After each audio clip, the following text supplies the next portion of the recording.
अंजलि की उम्र लगभग 30 साल हो चुकी थी। वो एक स्कूल में टीचर की जॉब करती थी। अंजलि के घर में उसकी माँ के अलावा उसका छोटा भाई और भाभी भी रहा करते थे। 30 साल की उम्र होने के बाद भी अंजलि की अब तक शादी नहीं हुई थी। इस बात को लेकर अंजलि की माँ रुक्मिणी देवी काफी परेशान रहा करती थी।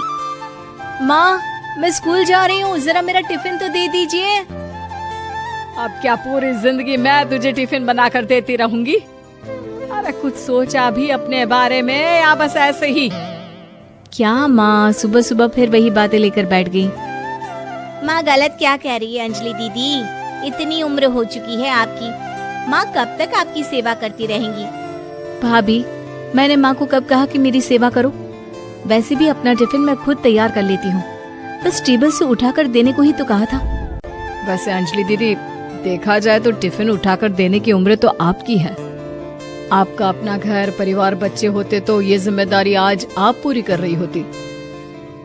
एक बात मेरी समझ में नहीं आती, अगर मेरी शादी नहीं हुई तो इसमें मेरी क्या गलती है? और तुम सब लोग मेरे पीछे क्यों पड़े रहते हो? अरे कुछ कहना क्या पीछे पड़े रहना होता है? अपने छोटे भाई को देख, तुझसे 3 साल छोटा है लेकिन 2 बच्चे खेल रहे हैं आंगन में। मुझे आप लोगों की कोई बात नहीं सुननी, जा रही हूँ मैं। और आप में से किसी को मेरा कोई काम करने की जरूरत नहीं है, मैं खुद संभाल लूंगी।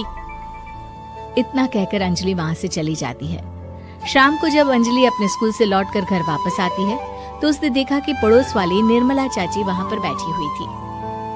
क्या बात है अंजलि बिटिया, नौकरी करके वापस आ गई? जी चाची जी, कैसी हैं आप? मैं तो ठीक हूँ बेटा, तुम बताओ शादी के बारे में कुछ सोचा या नहीं? अरे रहने दीजिए ना, इससे तो शादी की बात करना ही बेकार है। कुछ भी कहो तो गुस्सा करती है, बात बात पर आंखें दिखाती है। माँ, आप ऐसा क्यों कह रही है? मैंने कब आप पर गुस्सा किया? अरे अंजलि बेटा, तुम्हारी माँ ठीक ही तो कहती है। 30 की होने आई हो, अब तुम्हें भी शादी वादी कर लेनी चाहिए। चाची जी, आप तो ऐसे कह रही हैं जैसे शादी करने से मैंने मना किया हो। रहने दीजिए निर्मला चाची, हमारी अंजलि दीदी को अभी तक उनकी पसंद का दूल्हा नहीं मिला ना, इसीलिए वो शादी नहीं कर रही। भाभी, ऐसी कोई बात नहीं है। अरे तो फिर क्या बात है? तुम्हारी माँ ने तुम्हारे लिए इतने रिश्ते ढूंढे लेकिन तुम्हें कोई पसंद ही नहीं आता। क्या है ना चाची जी, हमारी ननद रानी नौकरी जो करती है ऐसे ही थोड़ी ना किसी को पसंद कर लेंगी। अरे भाई, नौकरी का घमंड है तो बात अलग है, कोई और बात हो तो बताओ, कोई रास्ता निकाला जाए। नहीं नहीं चाची जी, कोई बात नहीं है, बस मुझे अभी तक अपनी पसंद का कोई मिला नहीं है। सुन लिया आपने, इस लड़की के तो पर निकल आए हैं और इतनी उम्र में अपनी पसंद का कोई मिलेगा भी नहीं इसे। माँ, आप मेरी शादी को लेकर हमेशा मुझे ताने क्यों मारती रहती हैं? अपनी माँ की बातें तो ताने लगती है। ताने हैं?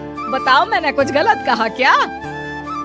देखो, ये सब छोड़ो, मेरी दूर की बुआ का बेटा है, उसकी अभी शादी नहीं हुई है, उम्र होगी कोई 34-35 साल। आप कहें तो बात आगे बढ़ाऊं? अरे हाँ हाँ, क्यों नहीं, ये भी कोई पूछने की बात है। अरे जल्दी से लड़के को यहाँ बुला लो। माँ, आप मुझसे पूछे बिना मेरी शादी की बात करने जा रही हैं और मेरी उम्र 30 भी पूरी नहीं हुई है। निर्मला चाची कह रही है कि वो लड़का 35 साल का है। अंजलि दीदी, आपको क्या लगता है इस उम्र में कोई फिल्म का हीरो आएगा आपके लिए? देखिए, अब पसंद और नापसंद की बात तो रहने दीजिए, पसंद करने की उम्र तो आपकी निकल चुकी।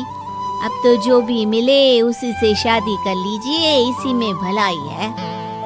तेरी भाभी बिल्कुल ठीक कह रही है। अब जैसा रिश्ता मिले उसके लिए हाँ कर देना, ताकि हम भी गंगा नहाए। ठीक है, चलिए मैं उस लड़के को कहती हूँ, वो कल ही अंजलि को देखने आ जाएगा। अगले दिन निर्मला चाची के दूर का रिश्तेदार अंजलि को देखने उसके घर आता है। उसका नाम था अजय। अंजलि जी, तो आप नौकरी करती हैं, वो भी स्कूल में? जी हाँ, मैं स्कूल में टीचर हूँ। हमारी बेटी बहुत होशियार है। अरे पढ़ने लिखने में इतनी होशियार है, इसीलिए तो इसकी नौकरी लगी है स्कूल में। हाँ हाँ ठीक है आंटी जी, जरा मुझे भी तो बात करने दीजिए आपकी बेटी से। जी पूछिए ना, क्या पूछना चाहते हैं? अंजलि मैडम, ये तो बताइए कि आपने अभी तक शादी क्यों नहीं की? बस ऐसे ही, कहीं कोई रिश्ता पसंद नहीं आया इसलिए। लेकिन क्या मैं आपसे पूछ सकती हूँ कि आपने शादी क्यों नहीं की? अंजलि, क्या कर रही हो तुम? लड़कियों को इस तरह की बातें नहीं शोभा देती। रहने दीजिए आंटी जी, आपकी बेटी काफी पढ़ी लिखी है, मैं उनके सवाल का जवाब दे ही देता हूँ। वो क्या है ना, मुझे भी अभी तक अपनी पसंद की कोई लड़की नहीं मिली।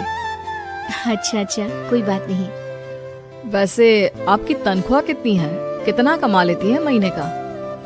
जी यही कोई 25,000 महीने। बस 25,000? इतने से क्या होता है? इतने से तो आजकल घर भी नहीं चलता। आपके कहने का क्या मतलब है? अरे मैं तो ये सोच कर आया था कि नौकरी वाली लड़की है, आराम से 40,000 कमाती होगी। माफ कीजिएगा, आपका और मेरा रिश्ता नहीं हो सकता। जी कोई बात नहीं, मुझे भी आपके साथ शादी करने में कोई इंटरेस्ट नहीं है। अंजलि, किस तरह की बात कर रही हो? घर आए रिश्ते को ठुकरा रही हो तुम। दीदी, अब इस उम्र में आपको इतनी अकड़ नहीं दिखानी चाहिए। अच्छा खासा रिश्ता हाथ से निकल गया, कहीं ऐसा ना हो कि जिंदगी भर कुंवारी ही रह जाओ आप। कुछ दिन और ऐसे ही निकल जाते हैं और अंजलि की शादी कभी नहीं होती। अंजलि के परिवार वाले बिंदास उसे ताने मारते रहते हैं, लेकिन अंजलि एक बड़ी नौकरी की तैयारी करती है और उसमें सिलेक्ट होने के बाद अंजलि को एक बहुत बड़ी नौकरी मिल जाती है। अब तो दीदी के नखरे और भी ज्यादा बढ़ जाएंगे भाई। अब तो इतनी बड़ी नौकरी जो लगी है, अब इनकी शादी होने से रही। माँ, मुझे नौकरी के लिए दूसरे शहर जाना पड़ेगा। आप जानती हैं ये बहुत बड़ी जॉब है और इसमें पैसे भी बहुत ज्यादा मिलेंगे। अच्छा, कितने पैसे मिलेंगे बेटा? माँ, मुझे हर महीने 90,000 सैलरी मिलेगी। क्या? अरे वाह वाह, ये तो बहुत अच्छी बात है। लेकिन फायदा क्या? कितने भी पैसे मिले, शादी तो हुई नहीं ना तुम्हारी। अंजलि नौकरी करने के लिए दूसरे शहर में चली जाती है। जब कुछ महीनों के बाद वो वापस घर आती है तो उसे अपने पति के साथ देखकर उसके घर वाले हैरान रह जाते हैं। अरे अंजलि, तूने शादी कर ली और हमें बताया तक नहीं। और दामाद जी करते क्या हैं? इतनी बड़ी कार है उनकी। माँ, मैं आपको सब कुछ बताना चाहती थी, लेकिन आप सबके ताने सुनकर बहुत दुखी हो गई थी और इसलिए मैंने अपनी पसंद से शादी कर ली। मेरे पति मेरे साथ ही ऑफिस में नौकरी करते हैं और बहुत बड़े अफसर हैं। और एक बात बताऊं माँ, आज मैं बहुत खुश हूँ।